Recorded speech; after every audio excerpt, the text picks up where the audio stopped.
Hi, folks. Hi. Welcome to another Compass vlog. We know you've been waiting at your computer for this thing to pop up. Here we are. So I'm Sadie Hess, the CEO. And I'm Eric Hess, the CFO. And this is our vlog series, and we've been I guess we haven't been asking. We've been answering. Questions. We got questions. We have questions, and we're going to answer questions. We get questions, and one of the questions that has come before us. Good question. Yeah, it came to us, but it's actually been probably one of the most asked questions of, for Eric and I, when we meet up with people is, how do you do this business life thing together? Because it's kind of weird. It's uncommon and unusual. I mean, we're like this in a vlog. I mean, how does that work? Mm-hmm. And we decided to do this in two parts because really there's two different ways we think. Mm-hmm.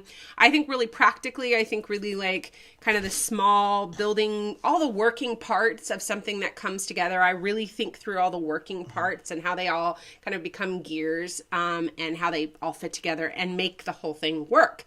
So that's how I think. And I'm really philosophical. I mean, really, I get all professorial and I bust out my little Dickie, that collar thing. It is a real word, guys. It's a real word. Look it up. Seriously. Google it, because he's not making up weird, gross words. Yeah, it's a real thing. I mean, I'm not endorsing the term, but, Hey, anyway, so I get philosophic. I tend to think big picture. I want to have everything be intellectually and rationally and philosophically cohesive. So I kind of think top down where she thinks bottom up. So you want to go top down first or bottom up first? We can start with you. Let's start at the top. Okay. So when we were first married, or not married, we were getting married, I asked my pastor at the time, I said, hey, you got any good advice for us young Turks here? And he said, I do. Make us decisions. And I said, what's an us decision? I never heard that expression before. And he said, marriages thrive when both partners in the marriage feel powerful about decisions that affect them. When one person doesn't have power over the other. And he used the illustration of how they wanted to paint a house. The colors that he liked, his wife hated. And the colors that his wife liked, he hated. So they just went, threw those colors away. They totally laid them down because they were preferring their connection over their way, over getting their way. And they worked it out to where they wound up picking 4 different colors for different parts of the house that they were neither on their original lists, and they were both equally happy. Took a little bit more time, but it worked.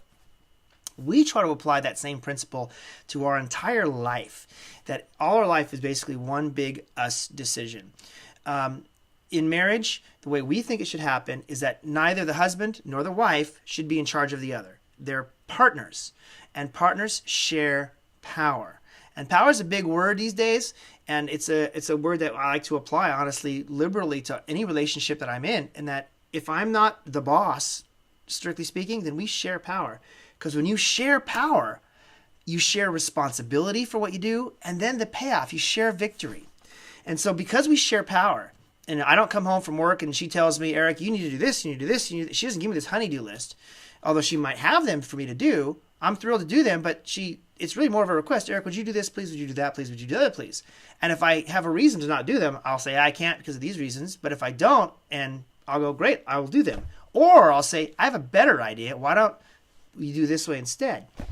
Because even in the home, we're co-CEOs. And we kind of apply that same logic to every place we work. Now, at Compass, she's the CEO and I'm the CFO. And the reason for that is she is the better visionary between us. She has 9 out of 10 of our good ideas come from her. But still, she didn't just go off and do them. We agree on them before we take action. And even though I'm the CFO, I don't just approve budgets and spend money without talking to her first. We agree on all those major decisions because we share power. So she still should be the CEO because she deserves that title, but it's not an honorary title. It's a real title. But between the two of us, she's not my boss. We work together. I don't work for her, even at Compass, and they might look like that on the org chart. And I couldn't have a better person to be the CEO and I'm the CFO, so don't get me wrong. But we apply that same logic to all of the areas of our life, and it really makes working together everywhere a lot of fun. It really, really, really does. I like working with you. Thanks, babe. So this was part 1 of our series. So this is the philosophic, smarty way that we work together, how we do this business life thing. Next, we're going to be talking about the practical side. nuts and the The nuts bolts and the of it. So tune in next time and we'll talk about that. Okay, ciao.